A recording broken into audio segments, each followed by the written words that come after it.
कानपुर नामक एक छोटे से गांव में हरिया, उसकी पत्नी और उनके 2 लड़के रहते थे। हरिया के दोनों लड़के जुड़वा थे और दोनों शक्ल सूरत में हमशक्ल थे।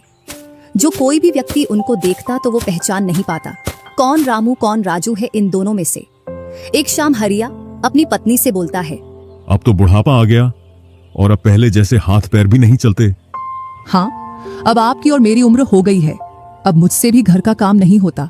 क्यों ना रामू और राजू के लिए सुंदर लड़कियां देखकर उनकी शादी कर दी जाए। हाँ भाग्यवान, तू बोल तो सही रही है, लेकिन मुझे रामू की फिक्र है क्योंकि उसे काम में आलस आता है और वह कैसे अपना गुजारा कर पाएगा। बातें करते करते दोनों सो जाते हैं।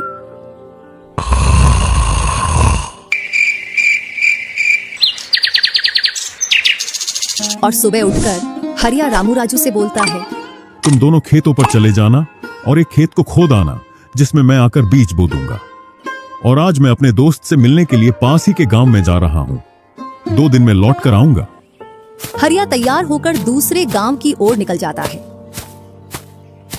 और रामू राजू भी खेतों की ओर चल देते हैं।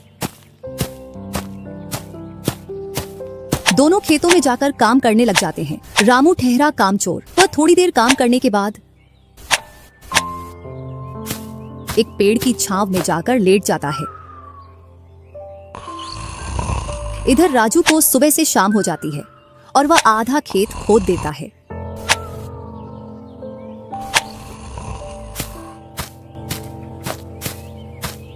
और हरिया भी अपने दोस्त के पास पहुंच जाता है। अरे भाई हरिया, कैसे आना हुआ? तुझसे मिलने की इच्छा हुई तो मिलने आ गया। चल अच्छा है, पहले भोजन करते हैं, इसके बाद गप्पे लड़ाएंगे। दोनों साथ में भोजन करते हैं। हाँ भाई हरिया, सुना सब कुशल मंगल? हाँ भाई, सब कुछ कुशल मंगल है। अब तो तेरे दोनों लड़के शादी के लायक हो गए होंगे। हाँ, दोनों शादी के लायक हो गए हैं और खासकर मैं तेरे पास इसीलिए आया हूँ कि कहीं दोनों लड़कों के लिए लड़कियां देख आऊं।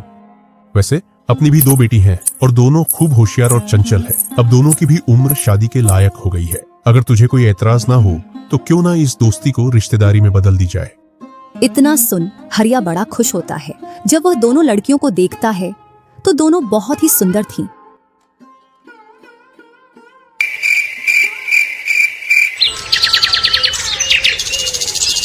सुबह होते ही हरिया अपने दोस्त से बोलता है, मैं जल्द ही मेरी बहुओं को लेने आऊंगा। इतना बोलकर हरिया अपने गांव की ओर चल देता है।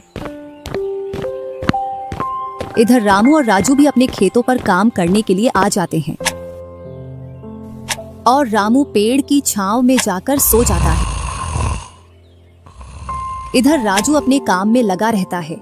शाम होने को आ जाती है और हरिया भी अपने खेतों के पास आ जाता है।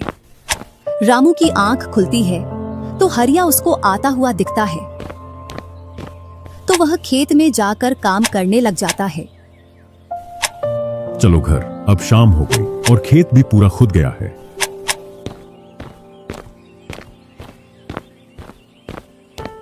तीनों साथ में घर पहुंच जाते हैं। हरिया अपनी पत्नी और दोनों लड़कों को बताता है कि वह इन दोनों की सगाई पक्की कराया हूं।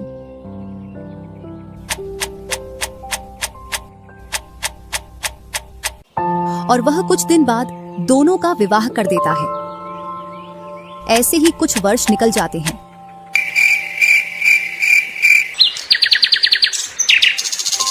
हरिया और उसकी पत्नी का स्वर्गवास हो जाता है और दोनों भाई जमीन और घर का बंटवारा कर लेते हैं। रामू अपने आलसी पने की वजह से खेतों में काम करने नहीं जाता और दिन भर घर में ही पड़ा रहता। इधर राजू अपने खेतों में दिन रात मेहनत करता है, जिससे रामू और राजू की फसलों में अंतर स्पष्ट दिखाई देता है। एक दिन रामू राजू से बोलता है, तूने अच्छा खेत रख लिया और मुझे यह खराब खेत दे दिया, जिससे तेरी फसल अच्छी हो रही है और मेरी फसल कमजोर। कोई ना, अगली फसल पर खेत बदल लेंगे।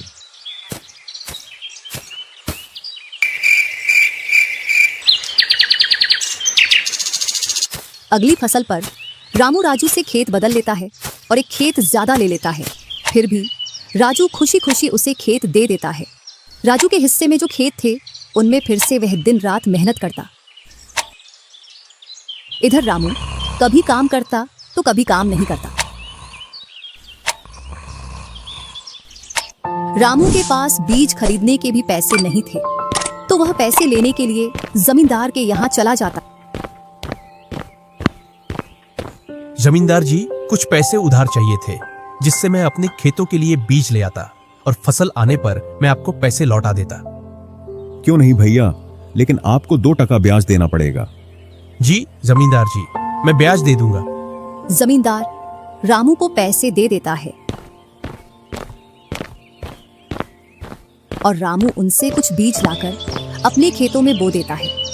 इधर राजू अपनी फसल की रोज देखभाल करता और रामू बोकर आया उसके बाद से अपनी फसलों को देखने के लिए भी नहीं गया, वहीं अपने घर में पड़ा रहता और दिन रात सोता रहता।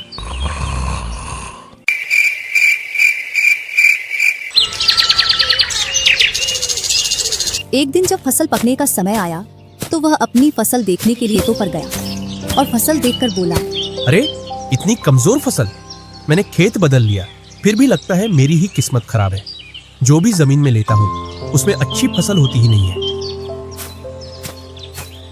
ऐसे कहते हुए वह अपने घर आ जाता है और अपनी पत्नी से बोलता है, राजू की फसल तो अच्छी है, बस हमारी फसल ही कमजोर है। ऐसा कैसे हो सकता है? ऐसा तो होगा ही। दिन रात जो घर में पड़े रहते हो और खेतों में समय समय पर दवाई पानी नहीं दोगे तो फसल ऐसी कमजोर रहेगी। फिर बोलते हो किस्मत खराब है। किस्मत नहीं, मेहनत करनी पड़ती है। चल चल, मेरे को मत सिखा। अगर किस्मत ना हो तो कुछ भी नहीं होता। अगर मेहनत से कोई बड़ा बनता तो सबसे पहले गधा बड़ा बनता, क्योंकि उसके बराबर कोई मेहनत नहीं करता। और जो मजा जिंदगी में सोने में है वह मजा और किसी चीज में नहीं। बस इनको तो सुला दो, सोने के अलावा और कोई काम ही नहीं है।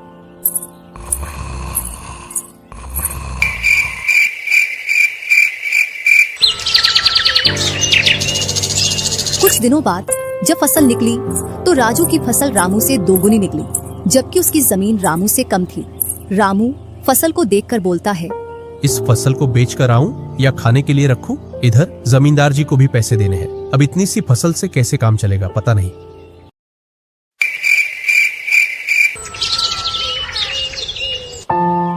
एक दोपहर रामू सो रहा था, तभी उसका गेट किसी ने खटखटाया।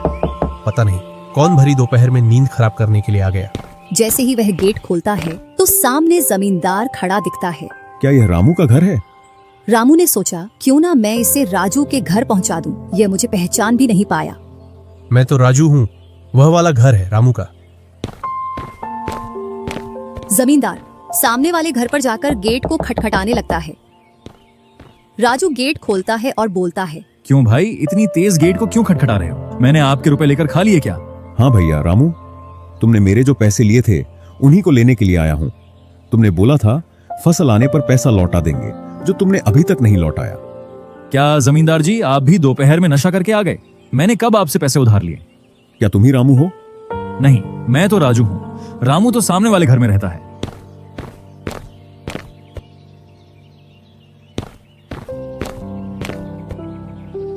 भरी दोपहरी में जमींदार का सर चकरा जाता है और वह अपने घर चला आता है और घर पहुंचकर मुनीम से बोलता है, ऐसा लगता है मुझे कि जो पैसे रामू के दिए थे वह पैसे अब लौट कर नहीं आने वाले। क्यों, ऐसा क्या हुआ जो पैसे वापस नहीं आ रहे हैं? रामू और उसका भाई दोनों हमशक्ल हैं और दोनों बोल रहे हैं कि रामू वह है, रामू वह है। और उन दोनों ने दोपहर भर मुझे इस घर से उसे घर दौड़ाया। जमींदार जी, पैसे निकालने की मेरे पास एक स्कीम है। बोलो, कौन सी स्कीम है? मुनीम जमींदार जी के कान में पूरी स्कीम बताता है।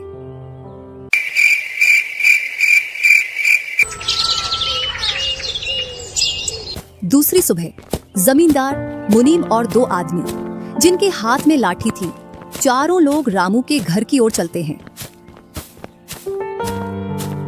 जैसे ही रामू के घर के पास पहुंचते हैं तो जमींदार और दोनों लोग थोड़ी दूर रुक जाते हैं।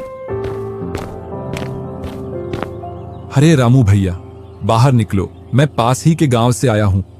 जरूर जमींदार होगा, मैं आज गेट खोलूंगा ही नहीं। मैं तुम्हारी ससुराल से आया हूँ। तुम्हारे ससुर साहब ने तुम्हारे लिए कुछ रुपए और कुछ आभूषण भेजे हैं, क्योंकि बुढ़ापे की वजह से उनसे यहाँ तक आने की नहीं बन पा रही थी, इस वजह से उन्होंने मुझे भेजा है। इतना सुन रामू के मन में लालच आ जाता है और वे फटाक से गेट खोल देता है। कहाँ है पैसे और धन? क्या तुम्हारा ही नाम रामू है? हाँ, मेरा ही नाम रामू है। कहाँ है धन? यही पास में रखा है, चलो दोनों उठा लाते हैं। वह मुनीम के साथ चल देता। थोड़ी दूर चलने के बाद मुनीम जमींदार जी को बुला लेता है। जमींदार और दोनों लोग रामू के पास आ जाते हैं। लाओ मेरे पैसे लौटाओ, ब्याज समेत। मैंने आपसे पैसे नहीं लिए।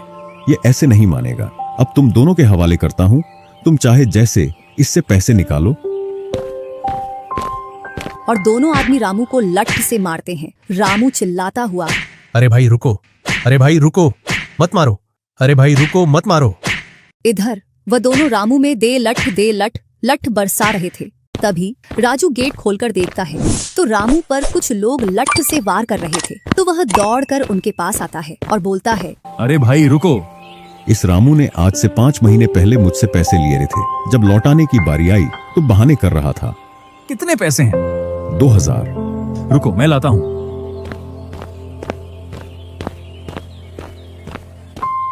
राजू रुपए लाकर जमींदार को देता है और जमींदार और उसके साथी वहां से चले जाते हैं। इधर रामू भी अपने घर में चला जाता है और राजू भी।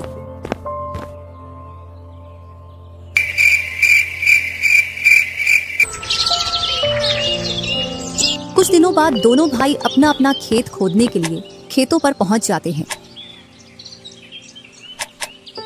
इधर खेत खोदते खोदते राजू दौड़ते हुए रामू के पास आता है और बोलता है, देखो मुझे खेत में क्या मिला है। राजू के हाथ में हीरा देखकर रामू के मन में लालच आ जाता है और वह मन ही मन सोचता है, इसके खेत में तो और भी हीरा हो सकते हैं। क्यों ना मैं इसको मेरा वाला खेत दे दूं और इसका खेत में रख लूं, जिससे मेरे पास भी बहुत सारे हीरे हो जाएंगे। मैं क्या बोल रहा था, क्यों ना तू मेरे वाले खेत पर फसल कर ले और मैं तेरे वाले पर। इतने दिनों से तू कम जगह पर कर रहा था। और रामू राजू वाले हिस्से को खोदने लग जाता है।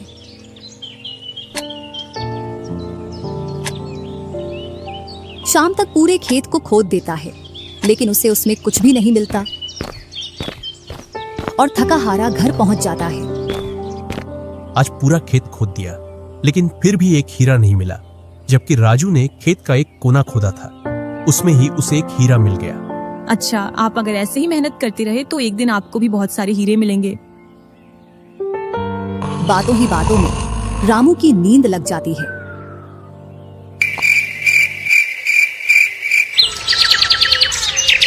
और जब सुबह होती है तब वह बोलता है, आज जैसी नींद मुझे कभी नहीं आई। हाँ, अगर तुम ऐसे ही मेहनत करते रहे तो आपको रोज ऐसी नींद आएगी। और रामू उसे वर्ष राजू की तरह अपने खेतों में मेहनत करता है और दोनों की फसलें बराबर निकलती हैं, जिससे रामू के चेहरे पर अलग ही चमक दिखती है। एक दिन चारों लोग साथ में बैठकर खाना खा रहे थे। क्या सच में उस दिन खेत में से हीरा निकला था? हाँ भैया, निकला था ना। जो आज आपके घर में उसकी वजह से कई सारे हीरे रखे हैं। इतने में ही रामू की पत्नी बोलती है, वह तो नकली था, आपसे काम करवाने के लिए। इसी प्रकार बातें करते करते चारों लोग अपने अपने घरों में जाकर सो जाते हैं।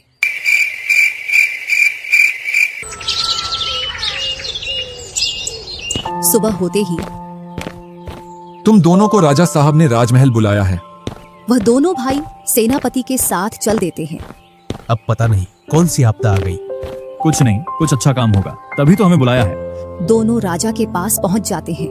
हमने सुना है इस वर्ष तुम्हारी फसल सबसे अच्छी निकली है और आपने इस बार सबसे ज्यादा राजकोष में कर दिया है।